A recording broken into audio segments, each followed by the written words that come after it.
Sud Radio Les Irréductibles, 11h midi, Alexandre Devecchio. Les Irréductibles, chaque dimanche entre 11h et midi sur Sud Radio. Sécurité, économie, numérique, immigration, écologie.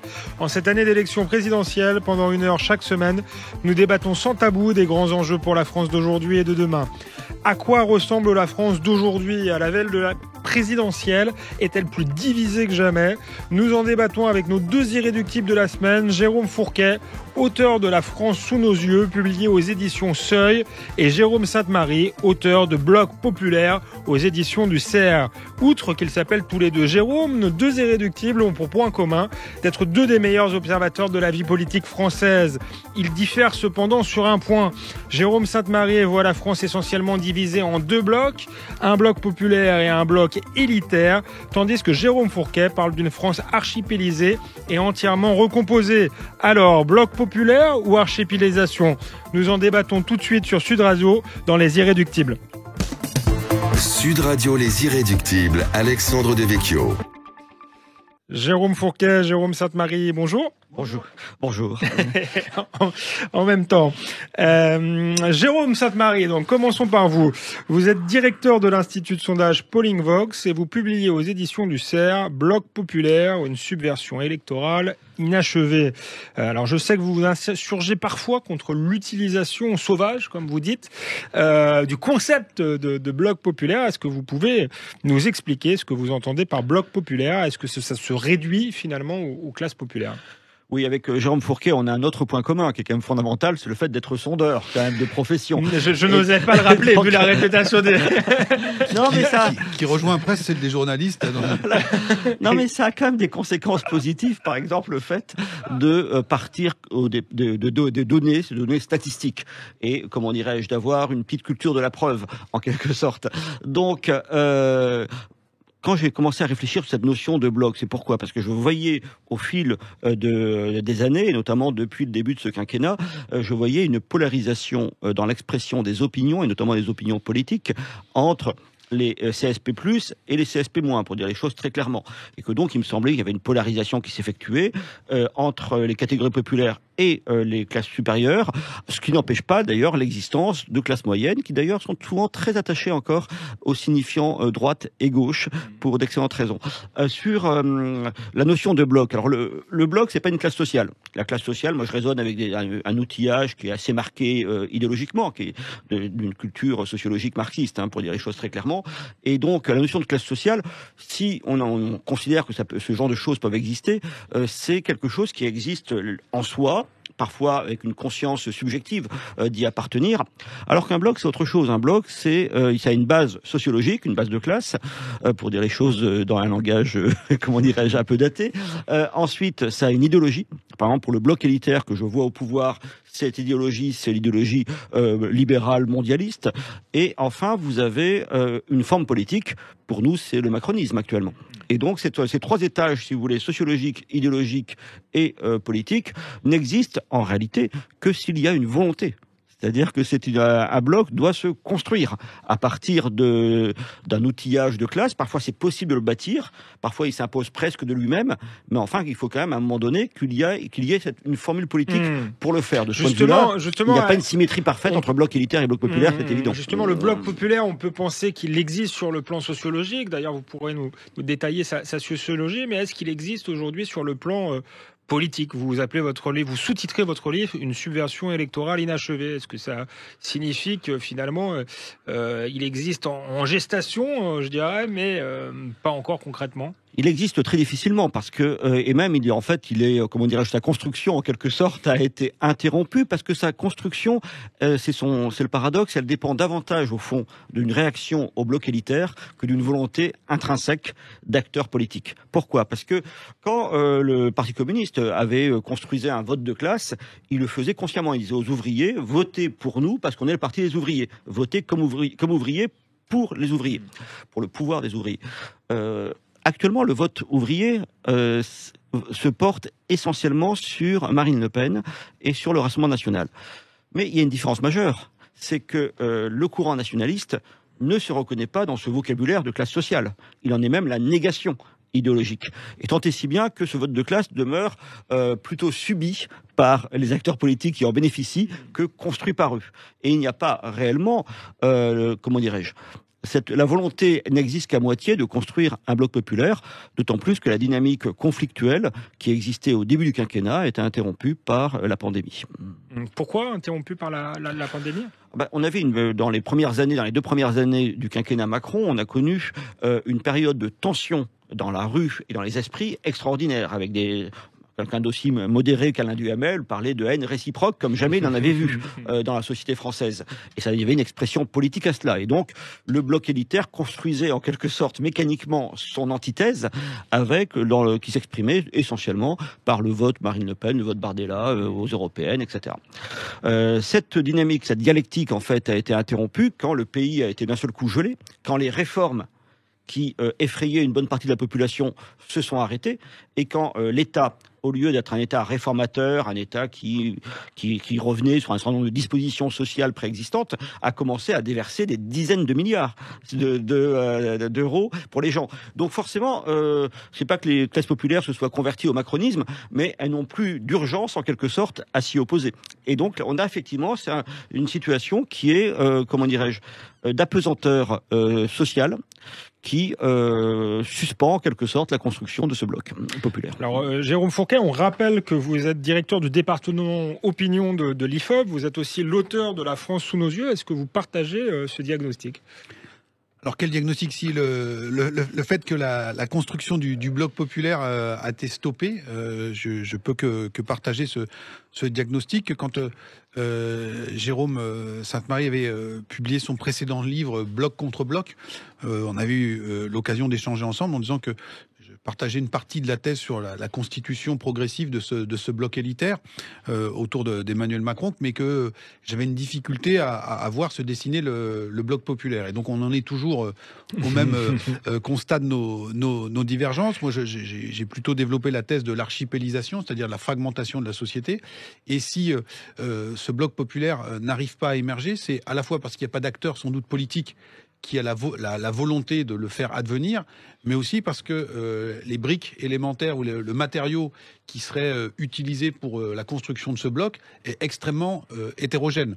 On le voit notamment au moment de la crise des Gilets jaunes, avec c'est surtout majoritairement la mobilisation d'une partie de ce bloc populaire en devenir, mais qui habite dans la France périphérique, qui est dépendante de la voiture, qui travaille, qui estime qu'elle paye trop de taxes par rapport aux contreparties qu'elle peut recevoir de ce système social, et d'autres catégories qui pourraient rentrer dans ce bloc populaire ne rentrent pas dans la danse et ne font pas la jonction avec les ronds-points.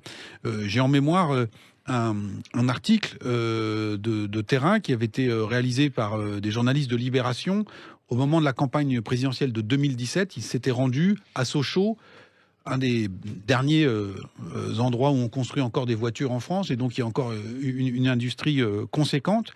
Et comme on était à la veille de l'élection présidentielle, les journalistes avaient interrogé à la sortie de l'usine, au tourniquet, là, quand les équipes se relaient, ces ouvriers pour demander où ils en étaient sur le politique. Et une personne lui avait dit, écoutez, nous ici c'est très simple, il y a deux camps.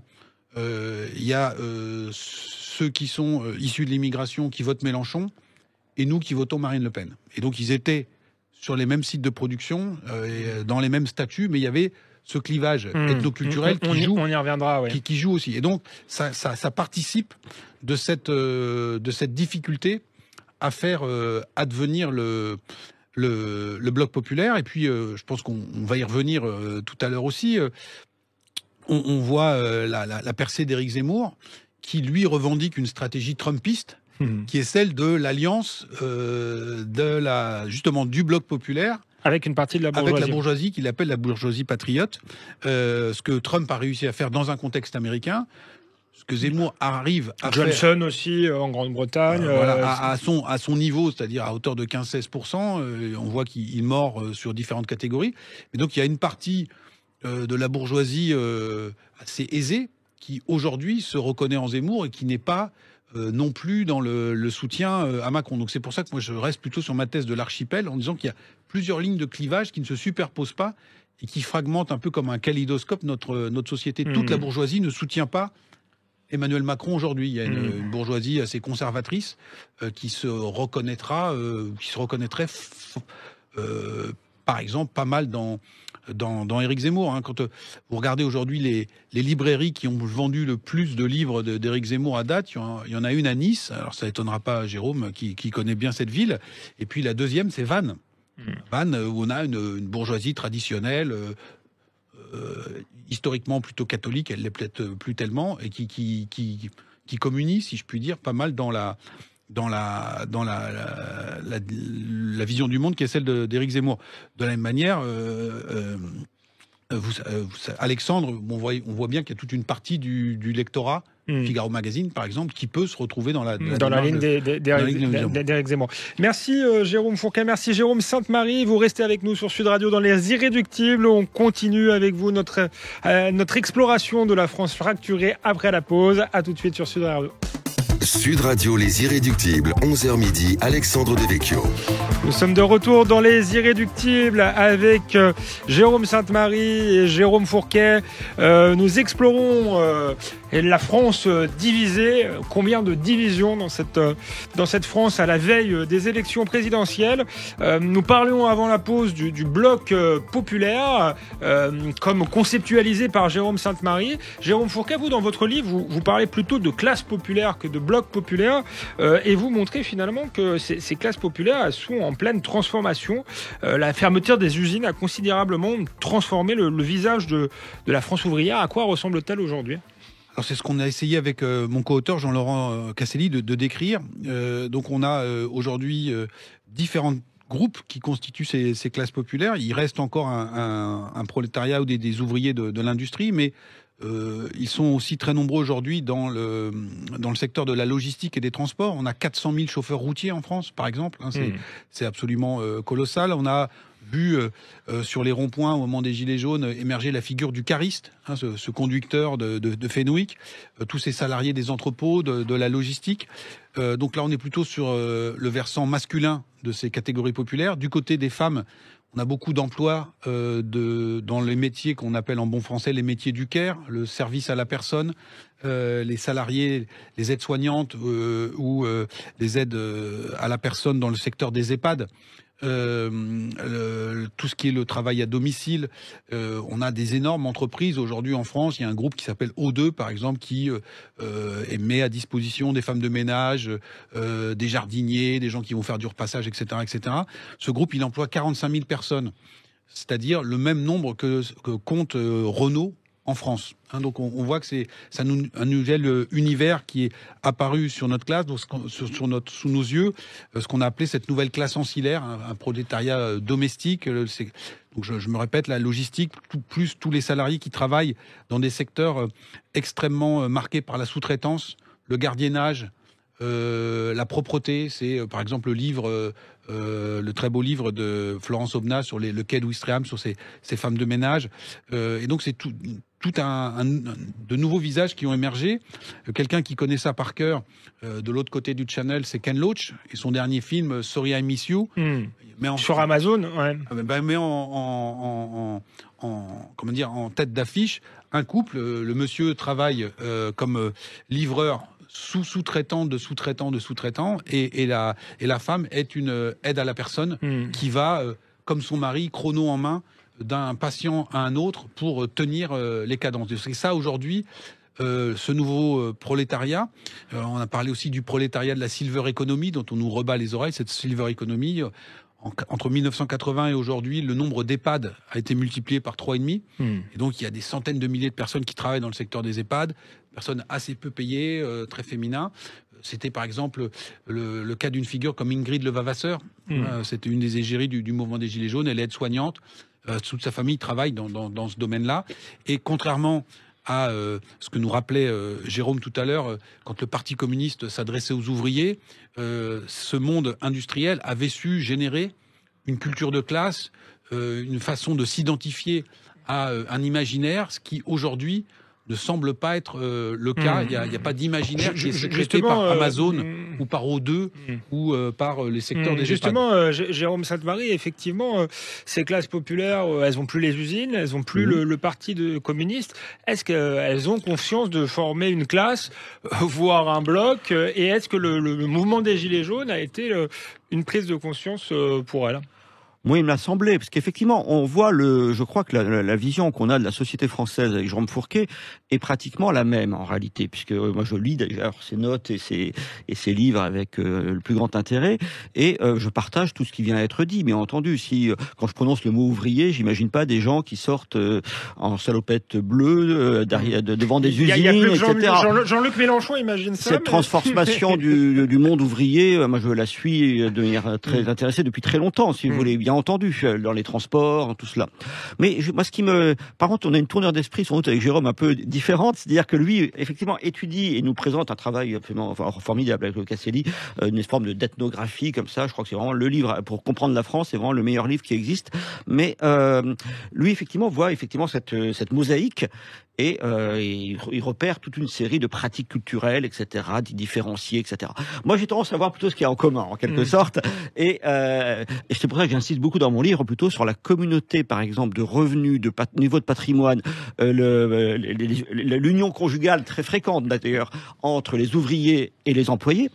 Et à rappeler que cette distinction entre ouvriers et employés a été fondée dans la catégorie INSEE sur le travail manuel ou travail non manuel, et qu'aujourd'hui, avec l'automatisation d'un côté, mais aussi avec la précarisation de l'autre, cette distinction entre ouvriers, donc ouvriers donc manuels et employés donc non manuels est très peu fondée. Que le monde des employés se distingue radicalement de celui des cadres et même des professions intermédiaires, et en fait que cet ensemble ouvriers plus employés, ça fait 47% de la population active. On peut même y additionner d'anciens ouvriers ou d'anciens employés qui sont indépendants, mais c'est souvent une indépendance subie. Ils ont monté leur petite entreprise, souvent individuelle, ils ont leur camionnette blanche, et puis il y a 3 ans, ils avaient également leur gilet jaune. Donc, et là, on a cet univers de petits indépendants, d'ouvriers et d'employés, dont il me semble qu'ils partagent à peu près tout. Déjà, ils partagent exactement le même niveau de revenus, assez bas, et une situation très, subalterne. Je crois que Jean Fourquet parle de travailleurs subalternes, d'ailleurs. Et ils partagent aussi, sans doute, souvent un même niveau de diplôme.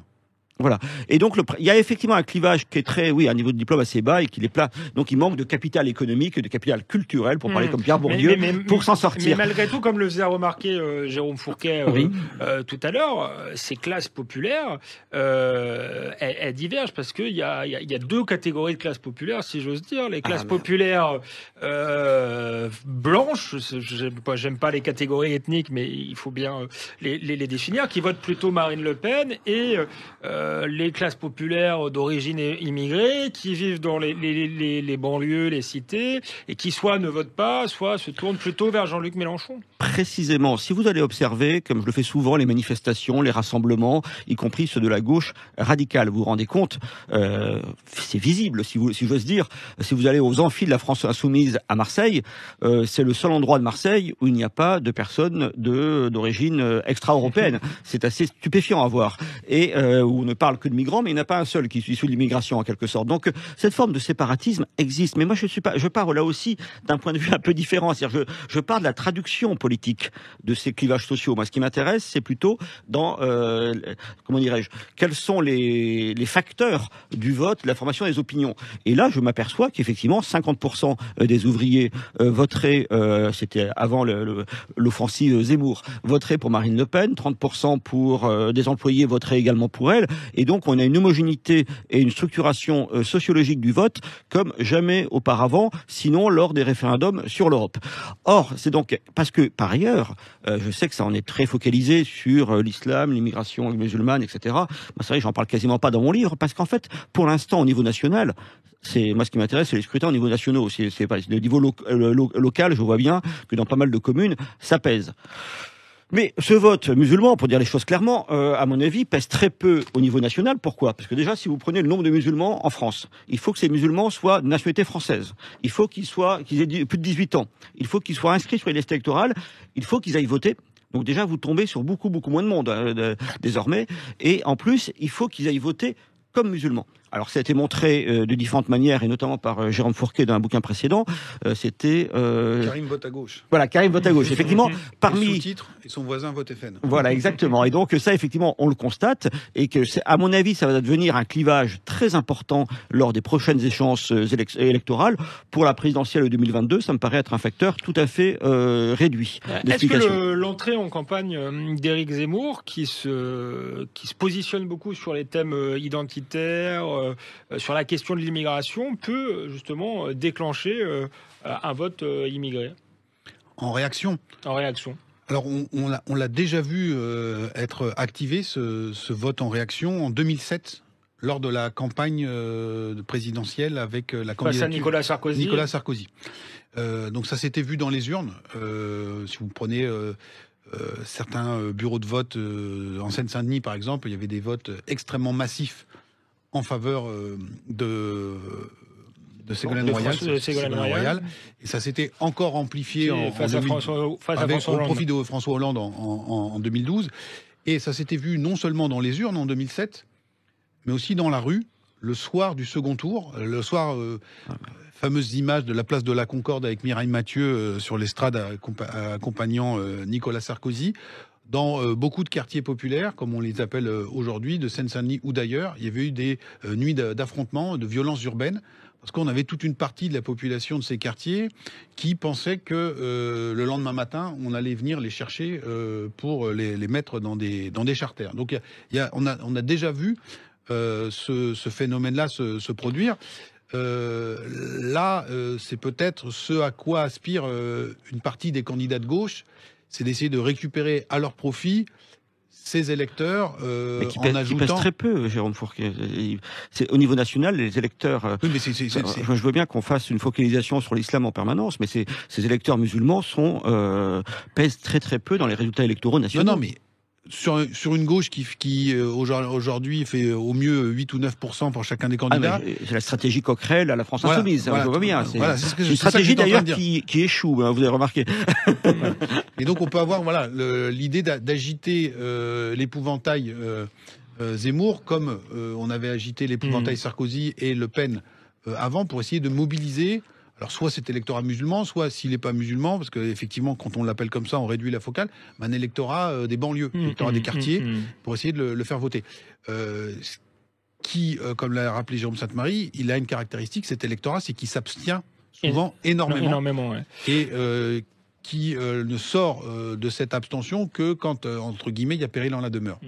Jérôme Sainte-Marie, j'entends que ça pèse peu électoralement, mais quand même dans un second tour serré. Est-ce que ça avait été le cas entre François Hollande et Nicolas Sarkozy notamment? Est-ce que ça peut avoir une importance cette fois-ci? Dans l'hypothèse Zemmour, certainement pas, puisque tous les sondages actuellement montrent qu'il est très très éloigné de la victoire au second tour. Ça tourne autour de 40%. C'est-à-dire que c'est d'ailleurs un des problèmes, c'est que quand je parle de bloc historique, c'est aussi une formule pour récupérer, pour prendre le pouvoir. Et la formule zemmourienne, pour l'instant, a un certain succès d'estime au premier tour, mais de l'ordre de 15-16%, si on fait la moyenne des instituts.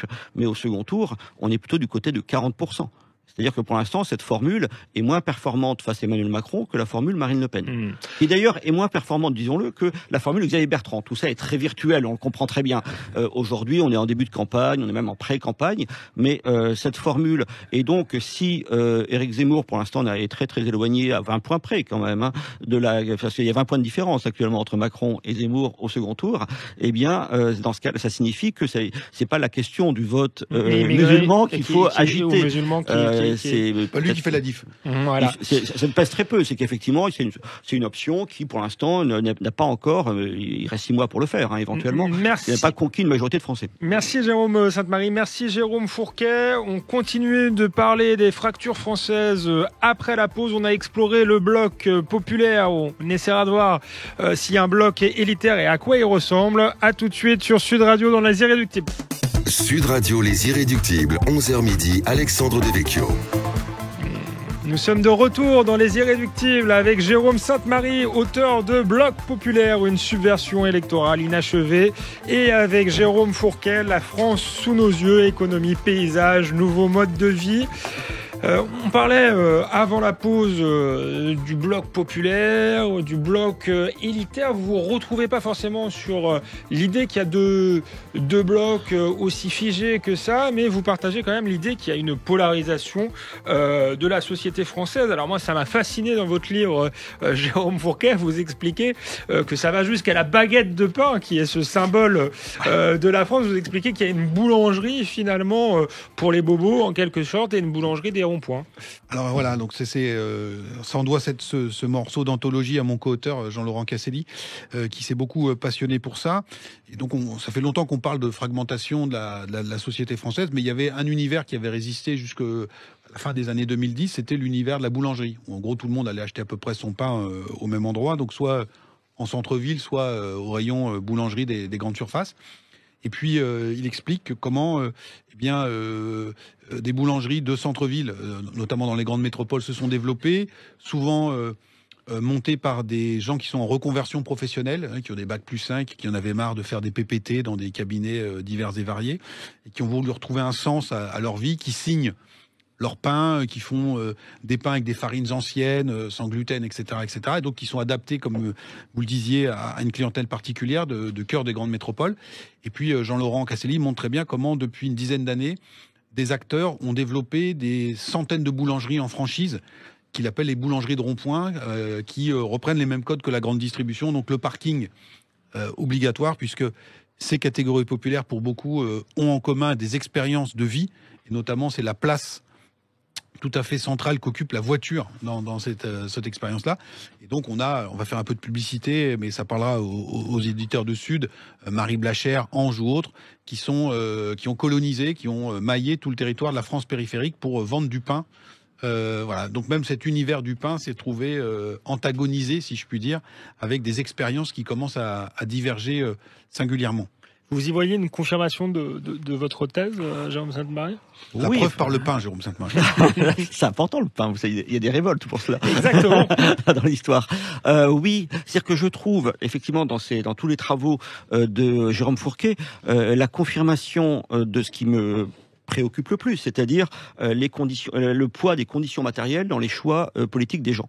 Alors effectivement, c'est cette polarisation, qui est une polarisation largement financière en réalité, se traduit par toutes sortes de choses en termes d'éducation, de pratiques culturelles, de pratiques effectivement alimentaires, de rapport à la voiture. Il y a toute une immense traduction, mais ça apparaît, je pense, encore plus nettement dans ce dernier livre de Casselli et Fourquet que dans le précédent de Jérôme Fourquet, c'est-à-dire l'importance de cette polarisation financière. Et je converge également avec l'autre Jérôme sur le fait qu'il y a une tension sur les classes moyennes, tension vers le bas, tension vers le haut, d'ailleurs parfois, tension de côté, d'après ce que j'ai lu, avec l'ethnisation, les phénomènes de séparatisme ethnico-religieux. Mais il y a effectivement, mais cependant, le phénomène massif, c'est qu'effectivement, à travers, on va parler très simplement du rapport à la mondialisation, vous avez cette polarisation entre France du haut et France du bas. Cependant, il demeure, et on en a bien conscience l'un et l'autre, je crois, il demeure des classes moyennes. Ces classes moyennes, notamment par exemple des fonctionnaires, des classes moyennes du privé, tout cela, une partie des retraités, ceux-là sont les plus attachés, et c'est pas un hasard, à l'ancienne classification gauche-droite.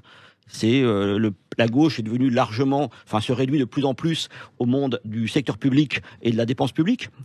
Et la droite et de la radio publique. Pardon ? Et de la radio publique. Ah, ça c'est un autre problème. Et par ailleurs, la droite est très largement, la droite classique, polarisée maintenant sur le monde des retraités et des retraités propriétaires en quelque sorte. Donc si vous voulez, à travers une lecture matérialiste effectivement de la construction des opinions et des choix politiques, je converge assez avec toutes les observations faites par Jérôme Fourquet, qui d'ailleurs dans les parties de synthèse de son ouvrage finalement dit à peu près la même chose, mais l'illustre de manière beaucoup plus chamarrée. Oui, Jérôme Fourquet, on a vu tout à l'heure avec vous et avec Jérôme Sainte-Marie que les classes populaires étaient en pleine transformation, que c'était plus les mêmes qu'avant, qu'il y avait plus d'usines. Quand on voit que les classes élitaires, en quelque sorte, la France d'en haut est également en train de se transformer. Et peut-être que le séparatisme est plus fort qu'avant, puisqu'il s'incarne dans la géographie. Comment ça se transforme et comment ça s'incarne sur le territoire ?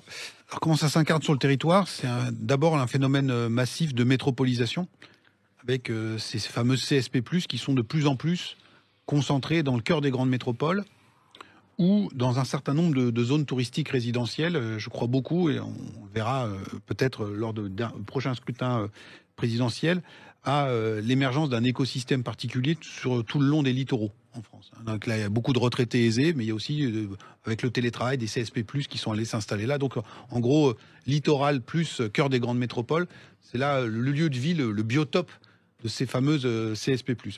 À Paris, on a des choses tout à fait singulières qui sont en train de se passer. C'est un peu la pointe avancée du processus. Je reviens sur les conditions matérielles.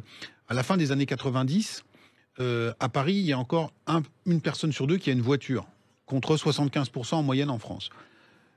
Pendant les 20 dernières années, la moyenne nationale, on a encore progressé, n'en déplaise au réchauffement climatique, dans le taux de possession de voitures. On est passé à 85%, quand à Paris, on tombait à 35%. Donc aujourd'hui, il y a 50 points d'écart en termes de taux d'équipement en voiture entre Paris et la province. Récemment, on a repassé sur une chaîne le film Ciao Pantin, où Coluche, ouais, incarne un pompiste. Ça n'existe plus. Il reste 100 stations essence à Paris. Donc aucun réalisateur aurait l'idée saugrenue aujourd'hui de faire jouer le rôle d'un pompiste à Paris. Donc ça, c'est un élément, le rapport à la voiture. Et c'est pas anecdotique, vous voyez, la crise des Gilets jaunes, le fait que dans un ministère à Paris, on dise on va leur mettre 2 centimes de plus au litre, on va durcir les conditions du contrôle technique, on va passer à 80 km/h. Dans une ville qui se déplace plus qu'en trottinette ou en vélo, c'est pas un sujet. Non. Autre élément encore moins anecdotique, et Jérôme Sainte-Marie parlait tout à l'heure du rapport à la mondialisation. Moi, je suis très frappé d'un nouveau terrain d'affrontement ou de compétition scolaire et culturelle sur la maîtrise de la langue anglaise, qui devient aujourd'hui un objectif tout à fait central pour les familles des CSP+. Alors, on pourrait convoquer le très beau livre de David Goodhart sur les 2 clans, qui nous parle des somewhere et des anywhere, mais Goodhart, comme son nom l'indique, il est anglais. Et donc, les somewhere, c'est-à-dire ceux qui sont enracinés, les gilets jaunes, les gilets jaunes britanniques, ils ont un avantage sur les autres, ils sont English native. Voilà, donc ils peuvent éventuellement s'exporter, se mondialiser. Les nôtres ne le sont pas. Mais nos anywhere, c'est-à-dire les classes mondialisées, ne sont pas non plus English native. Mais qu'à cela ne tienne, on dépense énormément aujourd'hui en cours de Wall Street English, Wall Street Institute ou autre, pour faire acquérir aux enfants la maîtrise de la langue anglaise. Ça s'est manifesté même dans les programmes électoraux.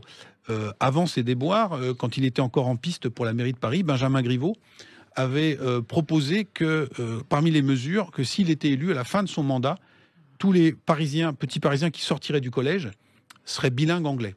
Et Jérôme Sainte-Marie, qui a un peu plus d'ancienneté que moi dans le métier, me confirmera, mais je pense que c'est la première fois que ce type de promesse ou de proposition a été faite dans un programme électoral, a fortiori dans une élection municipale. Et Griveaux expliquait, nous sommes une ville-monde, nos enfants vont être amenés à travailler à l'étranger, ils vont travailler avec des étrangers, etc. etc. Et donc la maîtrise de l'anglais est devenue un sujet de clivage. Ça fait assez longtemps. Je voudrais juste dire quand même que ça fait assez longtemps, parce qu'effectivement, à l'époque du mandat de Nicolas Sarkozy, j'avais l'occasion de faire une grosse étude sur les nouveaux clivages. Et il y avait 2 clivages notamment qui étaient importants. Le premier, c'était pour les actifs. La question, pourriez-vous, si vous deviez travailler en anglais, pourriez-vous le faire ? Et entre ceux qui répondaient oui et ceux qui répondaient non, donc on doit être à peu près en 2008 à ce moment-là, la différence était majeure. Et effectivement, là, c'est un rapport de confiance en soi et de confiance en soi dans le monde mondialisé qui était très important. Mais il y avait aussi un autre critère qui est très important et qui est peu utilisé, malheureusement, c'est est-ce qu'on est propriétaire ou locataire de sa résidence principale. Et je peux vous dire qu'effectivement, si on est propriétaire ou locataire, ça change tout, parce que, et y compris d'ailleurs, souvent on a l'impression, parce que les gens qui nous écoutent, qui suivent un peu ça, nous disent pourquoi ils parlent de polarisation de la société, alors qu'en fait, les indices d'inégalité n'ont pas l'air de trop se dégrader. Parce qu'ils prennent pas en compte, la plupart d'entre eux, je crois, je parle sous le contrôle de Jérôme Fourquet, ne prennent pas en compte la question essentielle de la propriété immobilière. Oui, je pense qu'ils sont surtout sur les revenus, les niveaux Oui, de vie, ce sont les revenus. Or, cette question de la propriété immobilière est absolument centrale. Surtout quand on voit le prix dans certaines grandes métropoles. Voilà, on l'a vu aiguiller, ça permet effectivement, ça pèse sur les revenus entre ceux qui peuvent vivre dans les villes-centres et les autres. Et d'ailleurs, les mouvements des Gilets jaunes, par exemple, à Bordeaux, ont été aussi une des formes de reconquête du centre-ville par des gens qui avaient été expulsés par le montant des loyers, par la spéculation immobilière. Mais aussi, ça nous ramène à une question qui a presque disparu du discours politique, que moi j'ai quasiment jamais connu, c'est la question de la propriété. Autrefois, c'était central. Or, il n'y a rien de plus important, c'est complètement tu. Et cette histoire de la propriété immobilière est absolument décisive dans le choix électoral. Sur Paris, on ne comprend rien au fait que Paris est une ville de gauche si on ne voit pas qu'il y a beaucoup plus de locataires qu'ailleurs et que les loyers parisiens pèsent terriblement sur des gens on se dit, mais ils ont des bons revenus, c'est des bobos. Oui, mais ces bobos, pour vivre à Paris, ils sont obligés de concéder une dépense mensuelle extraordinaire qui les place dans une situation radicalement différente de celle des vrais bourgeois qui sont plutôt à l'ouest parisien et qui, eux, continuent à voter à droite. Vous voyez, moi, tout mon travail, au fond, c'est ça, c'est d'essayer de comprendre les fondements du vote et de repérer et de rappeler, parfois de manière un peu isolée, à quel point ces fondements matériels demeurent fondamentaux. Il vous reste 30 secondes, j'aimerais que vous me disiez très vite, est-ce qu'il y a une conscience de classe du bloc élitaire ? C'est tout le problème, c'est qu'effectivement, sondage après sondage, et puis même l'observation la plus courante le montre, le bloc élitaire s'organise très facilement, il a des structures pour cela, il a un réseau, c'est très bien montré pour les époux Passon-Charlot, qui est là-dessus pour les plus aisés, et lui, naturellement, c'est le monde des cadres, il se parle à lui-même, et il parle dans les médias, etc. Donc, la conscience de classe, on le mesure, est très forte du côté, quand je dis en haut de la société, c'est 20-25%, hein, c'est pas les élites absolues. Alors qu'inversement, du côté des catégories populaires, c'est variable. Ce sentiment se réveille parfois, notamment lors des périodes de tension sociale très forte. Et c'est pour ça d'ailleurs que la pandémie a un peu gelé ce sentiment. Merci Jérôme Saint-Ary, merci Jérôme Fourquet. Vous restez avec nous dans Les Irréductibles sur Sud Radio. On a exploré la fracture sociale. On verra après la pause s'il y a une fracture identitaire. À tout de suite sur Sud Radio. Sud Radio, Les Irréductibles, 11h midi, Alexandre Devecchio. Nous sommes de retour sur Sud Radio avec Jérôme Fourquet et Jérôme Saint-Ary. Nous débattons des fractures françaises et nous voyons avant la pause qu'il y avait des fractures sociales. J'aimerais qu'on parle un peu de la fracture identitaire. Souvent on a tendance à opposer une France à l'aise dans la mondialisation, plutôt favorable au multiculturalisme, et une France qui serait plutôt hostile à ce modèle et attaché peut-être à la culture et aux valeurs traditionnelles. Dans votre livre, Jérôme Fourquet, on voit que en réalité, c'est plus complexe que ça. Alors certes, les classes populaires sont assez hostile à la montée en puissance de l'islamisme, assez hostile au multiculturalisme, à l'immigration.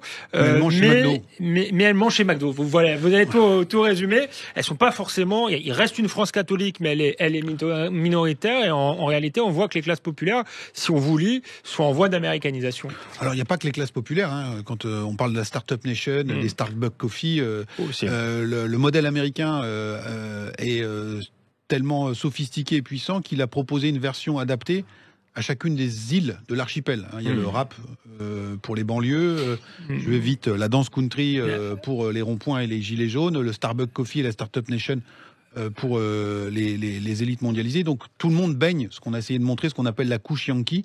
C'est-à-dire que nos grands-parents ont connu le Coca-Cola, les Banilons, les G.I.S., mais tout ça s'est considérablement accéléré depuis les années 80. Et donc, si Éric Zemmour surfe sur un malaise identitaire très profond qui taraude la société française, je pense qu'il ne faut pas chercher les racines de ce malaise identitaire uniquement dans les défis qui sont réels et tout à fait majeurs, des défis qui sont causés par l'exposition à une immigration de masse depuis une quarantaine d'années. Il y a aussi beaucoup d'autres phénomènes, notamment cette acculturation avec une ouverture à toutes les influences culturelles, alors ce qui peut apporter des éléments tout à fait positifs, mais qui, objectivement, transforme les fondamentaux. Dans le sous-titre de notre livre, nous parlons des paysages.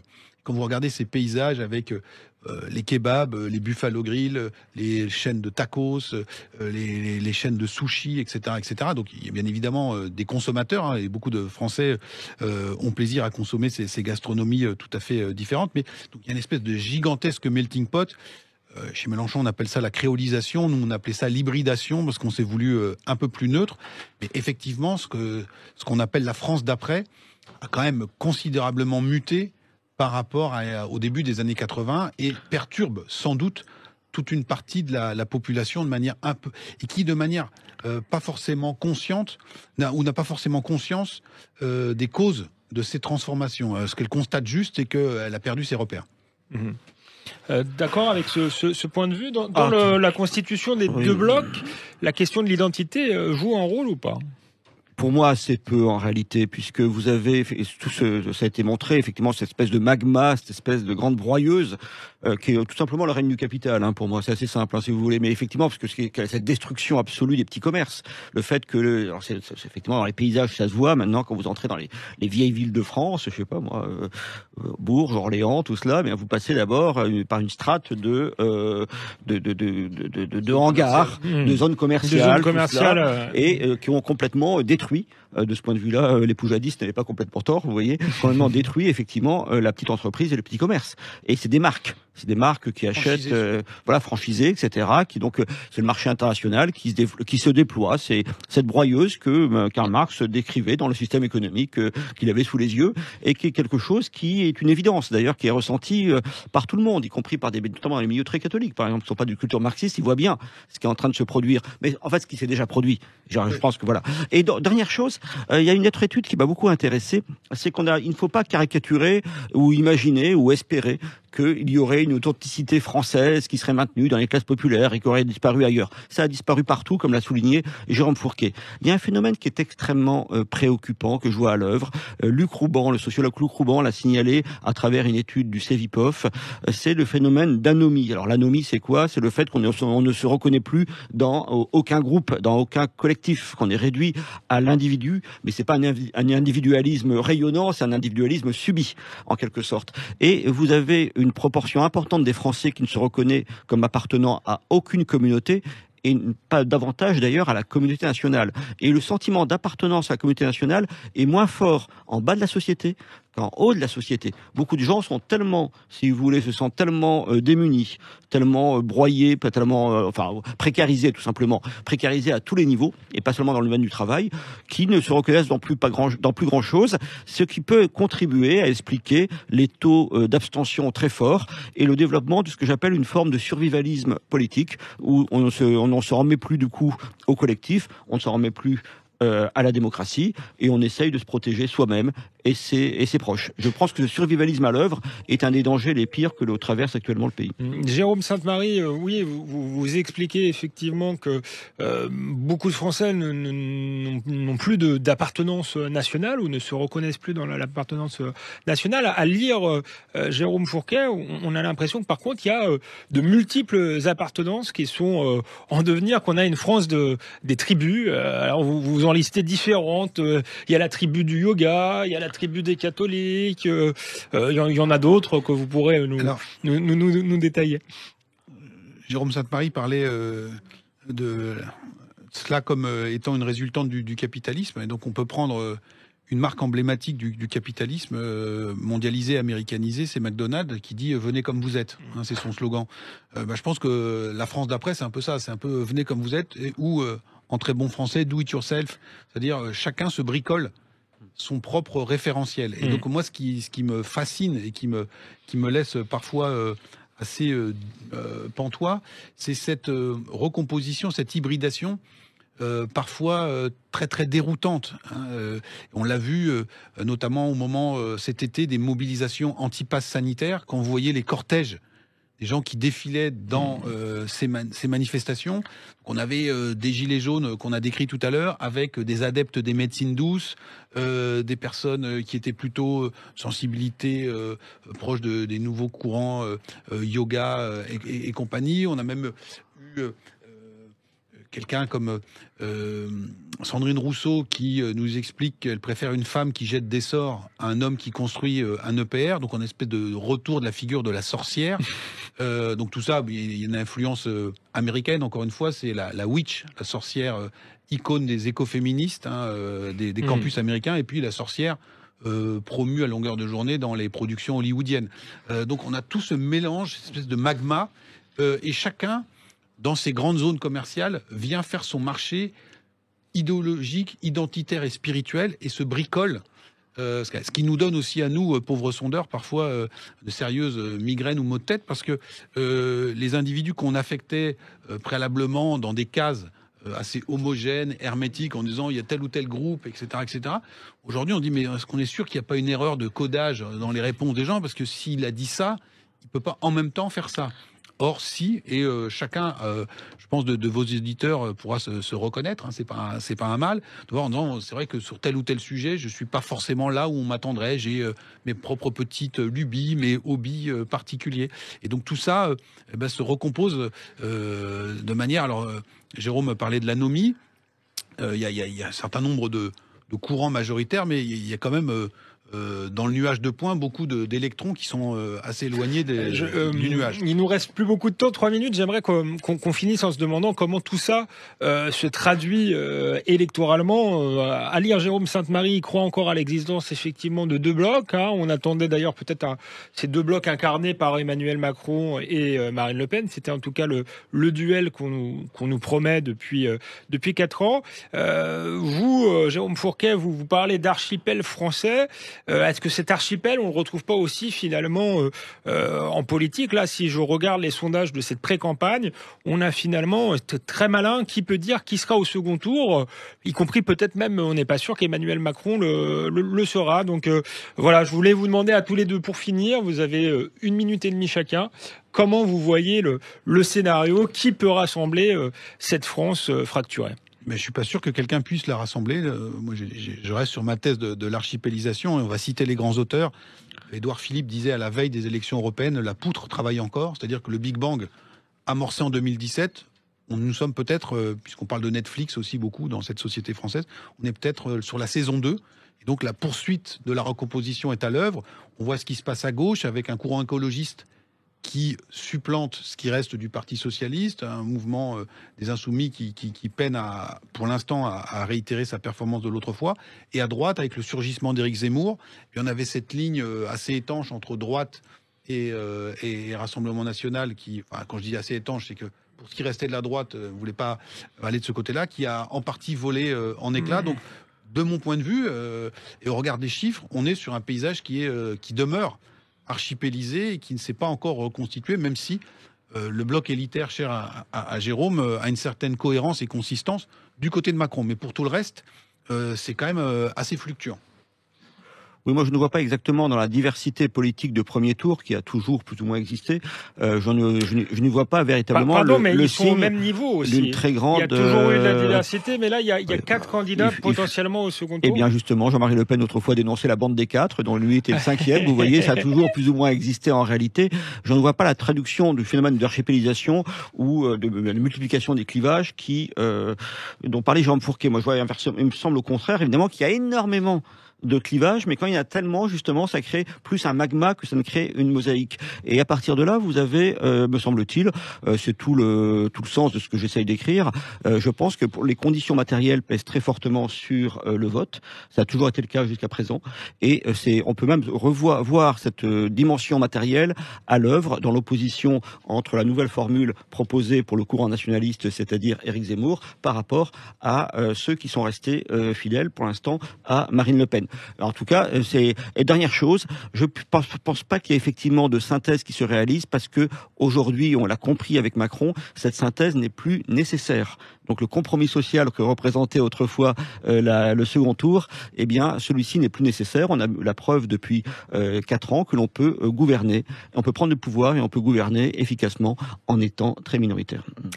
Merci Jérôme Sainte-Marie, merci Jérôme Fourquet, j'étais ravi de vous recevoir. Bloc populaire ou archipel français, on aura peut-être la réponse dans quelques mois aux élections présidentielles. À la semaine prochaine pour un nouveau numéro des Irréductibles.